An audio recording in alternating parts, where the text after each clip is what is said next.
1 tahun yang lalu sebelum zamannya booming pendaftaran calon presiden, guru saya, Abah Aos, memaklumatkan kepada seluruh muridnya untuk memilih Pak Anies. Dan waktu itu saya tidak bertanya kenapa. Tetapi saya waktu itu masih ngefans sama Pak Ganjar, entah kenapa. Akhirnya saya mencari biografi Pak Anies, mencari literasi kenapa dan bagaimana kemudian kerja dan lain sebagainya. Kemudian tiba-tiba saya dipertemukan dengan salah satu tim Laskar Santri dan juga saya tetap mengaji manakib dengan Abah Aos. Pada saat itu saya diajak untuk mendukung Pak Anies.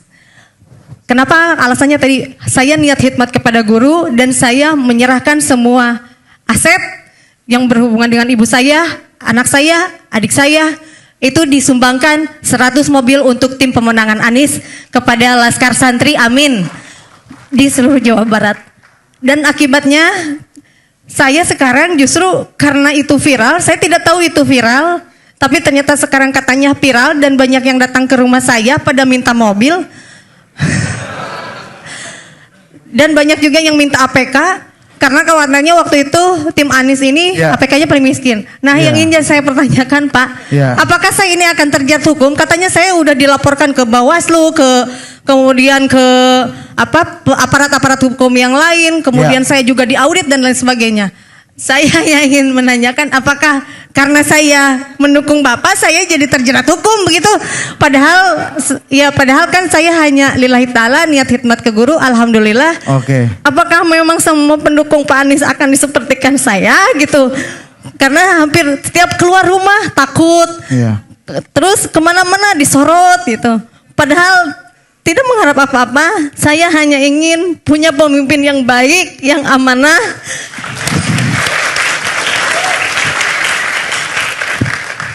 Yang juga sudah mendapatkan maklumat dari guru saya bahwa Pak Anies ini ada namanya di dalam Al-Quran.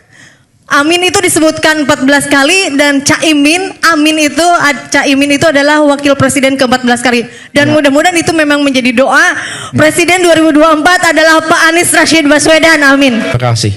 Terima kasih atas dukungan Ibu yang luar biasa, keikhlasan Ibu mendukung itu.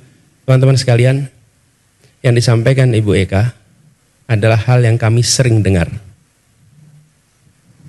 Ini bukan barang baru, Bu Eka. Bahwa ketika melakukan dukungan, ketika hadir di acara kami di berbagai daerah, ketika kami pulang, mereka yang hadir sering mengalami pemeriksaan macam-macam. Ada yang usahanya bahkan ditutup, diperiksa oleh sebuah badan tentang kontennya yang diproduksi. Dan produksinya tadi pagi saya mendengar pabriknya ditutup. Kenapa? Kita nggak tahu kenapa sebabnya. Tapi yang jelas peristiwa mereka sudah beroperasi bertahun-tahun, kemudian ikut dalam kegiatan yang melibatkan Anies dan dia ikut mendukung. Lalu sesudah itu dia mengalami pemeriksaan lengkap dan sampai akhirnya ditutup pabriknya. Ini true story saya tadi pagi rasakan. Dan setiap kami ke daerah kami menemukan peristiwa persis yang disampaikan Ibu Eka. Itulah sebabnya kenapa kami ingin memperjuangkan kebebasan berpendapat, kebebasan untuk berdemokrasi. Karena negeri ini sesungguhnya adalah negeri merdeka yang kita harus memberikan kesempatan pada siapapun untuk memiliki kesetaraan. Dan itu mulainya dari puncak. Bapak sekalian, kami melihat bahwa demokrasi itu memberikan ruang kepada perbedaan pilihan. Dan ketika ada perbedaan pilihan, negara harus mengambil sikap netral atas perbedaan pilihan itu. Kalau negara tidak memilih sikap netral, maka kita bukan lagi demokrasi. Jadi perjuangan kami sekarang itu malah menjadi makin yakin bahwa kita berjuang untuk mengembalikan agar demokrasi yang sesungguhnya bisa hidup di negeri ini. Bukan demokrasi yang semu seperti ini. Jadi Bu, apa yang Ibu kerjakan, apa yang Ibu alami itu dialami semua. Bu, kita berjuang sama-sama di sini dan menurut saya seluruh rakyat Indonesia seharusnya memilih kebebasan. Mau pilih nomor 1 boleh, mau pilih nomor 2 boleh, pilih nomor 3 boleh. Dan negara tidak boleh memberikan sanksi, tidak boleh bersikap tidak netral atas itu semua. Dan mudah-mudahan Ibu di Sumedang dengan Ibu bicara di sini, mudah-mudahan tekanan-tekanan pada Ibu itu malah justru berkurang, tidak bertambah. Kalau bertambah, laporkan, kita akan ceritakan kepada rakyat Indonesia semua bahwa ada orang yang menjalankan haknya lalu kemudian diproses.